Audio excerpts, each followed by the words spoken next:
अमृतपाल सिंह, एक नाम, एक कौम, एक डिमांड, खालिस्तान, या फिर destruction of Hindustan sponsored by Pakistan.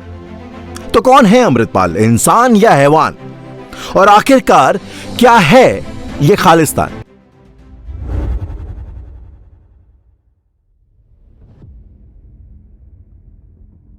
इस कहानी की शुरुआत आज से करीब 200 साल पहले से होती है। भारत के नॉर्थ वेस्ट में एक सिख अंपायर था जिसे महाराजा रणजीत सिंह रूल करते थे। यह अंपायर आज के हिमाचल, पंजाब और पाकिस्तान, अफगानिस्तान के बॉर्डर्स तक फैला हुआ था। By the way, fun fact, यहीं से अंग्रेजों ने कोहिनूर का डायमंड चुराया था। एनीवेज, महाराजा रणजीत सिंह के स्वर्गवास के बाद अंग्रेज सिख अंपायर पर कब्जा कर लेते हैं। उनके बच्चों को पढ़ाई के बहाने से इंग्लैंड भेज देते हैं। पंजाब में जितने भी गुरुद्वारे थे उन्हें चलाने का कार्यभार हिंदू महंतों के पास आ जाता है, जो कि सिख धर्म के लोगों को खास पसंद नहीं आता। इस वजह से साल 1920 में पंजाब में एक सिख मूवमेंट की शुरुआत होती है जिसे अकाली मूवमेंट कहा गया है। इस आंदोलन ने सिखों को एकजुट किया और फाइनली 175 लोगों की एक कमेटी बनाई गई जिसका नाम था SGPC, शिरोमणि गुरुद्वारा प्रबंधक कमेटी, जिसने गुरुद्वारों का कार्यभार महंतों से अपने ऊपर ले लिया। अकाली दल और SGPC के बीच एक तगड़ी साठगांठ वहीं से शुरू हो गई। तो इस दौर में अकाली दल और सिख कम्युनिटी का इन जनरल मानना यह था कि अंग्रेजों ने धोखे से पंजाब के ऊपर कब्जा किया है और उनके जाने के बाद सिखों को सिख अंपायर वापस मिल जाएगा। उन्हीं दिनों भारत में पूर्ण स्वराज की डिमांड तेज होने लगी। हालांकि इस डिमांड से सिख समुदाय खास खुश नहीं था, लेकिन उनके सेंटिमेंट्स को खास इंपॉर्टेंस मिली नहीं इस वक्त। फिर साल आया 1946 और भारत में धर्म के आधार पर पार्टीशन की डिमांड ने जोर पकड़ लिया। उस वक्त पंजाब में 55% पॉपुलेशन मुस्लिम्स की थी, 30% हिंदुओं की और लगभग 14% के आसपास सिखों की। यानी कि अगर धर्म के आधार पर बंटवारा हुआ तो सिख समुदाय को बहुत बड़ा नुकसान होता। लिहाजा अकाली दल ने डिमांड करी कि अगर इंडिया यूनाइटेड रहता है तो उन्हें एक यूनाइटेड इंडिया में रहने में कोई आपत्ति नहीं है, लेकिन अगर पार्टीशन होता है और धर्म के आधार पर पार्टीशन होता है तो उन्हें भी एक सेपरेट सिख स्टेट चाहिए जिसका नाम वो रखेंगे Khalistan.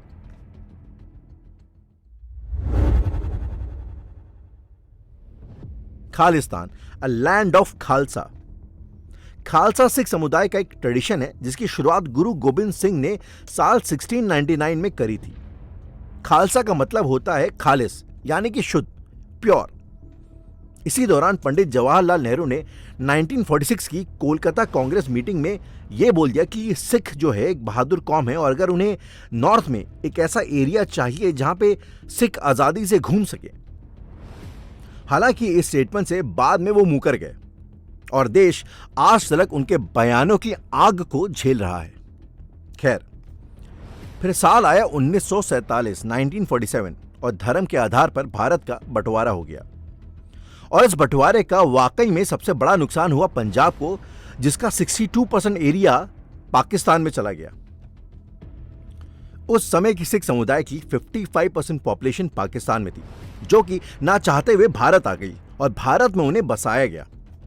Bye the way, a sad fact, आज़ादी के बाद पाकिस्तान में जो सिख कम्युनिटी बच गई थी वो ओवरऑल पाकिस्तान की 18% थी, जो कि आज घट करके 0.1% की माइनॉरिटी हो गई।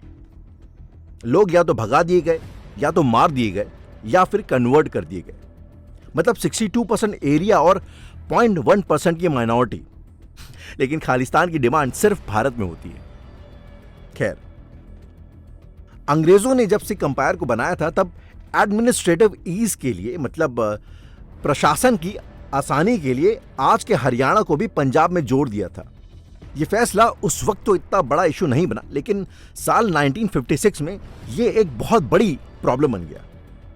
1956 में कांग्रेस ने स्टेट रीऑर्गेनाइजेशन एक्ट को पास किया, जिसके मुताबिक लैंग्वेज के आधार पर स्टेट्स बनाने की बात हुई। उस जमाने में पंजाब स्टेट में आज का हरियाणा और हिमाचल प्रदेश दोनों आते थे, जो कि हिंदी भाषी स्टेट थे।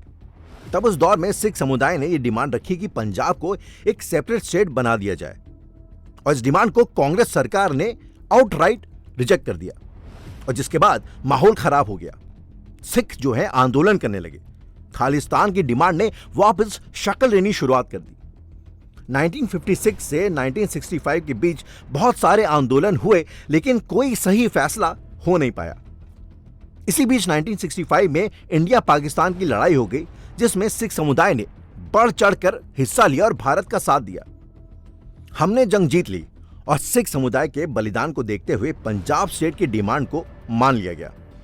हिमाचल प्रदेश और हरियाणा दो अलग स्टेट बने, लेकिन चंडीगढ़ उनकी कंबाइंड कैपिटल बन गई और चंडीगढ़ को बना दिया गया यूनियन टेरिटरी।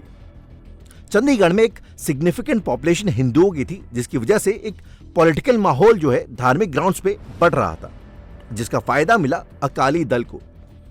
1967 में पहली बार इलेक्शन होते हैं पंजाब में, जिसमें अकाली दल भारी वोट से जीत जाता है, लेकिन उनकी सरकार अपना पूरा टर्म कंप्लीट नहीं कर पाती। 1970 में फिर अकाली दल जो है सरकार बनाती है और फिर से उनका पूरा टर्म कंप्लीट नहीं हो पाता और लोग जो है इसके लिए जिम्मेदार ठहराते हैं कांग्रेस को। इधर कांग्रेस भी पंजाब में एक ऐसा शख्स ढूंढ रही थी जो कि अकाली दल को टक्कर दे सके, और ऐसे में एक शख्स का नाम पंजाब में उभरने लगा। यह बंदा एक संत था। यह पंजाब में बढ़ रही नशाखोरी के खिलाफ बातें कर रहा था। यह सिख धर्म की फिलॉसफीज का प्रचार प्रसार कर रहा था।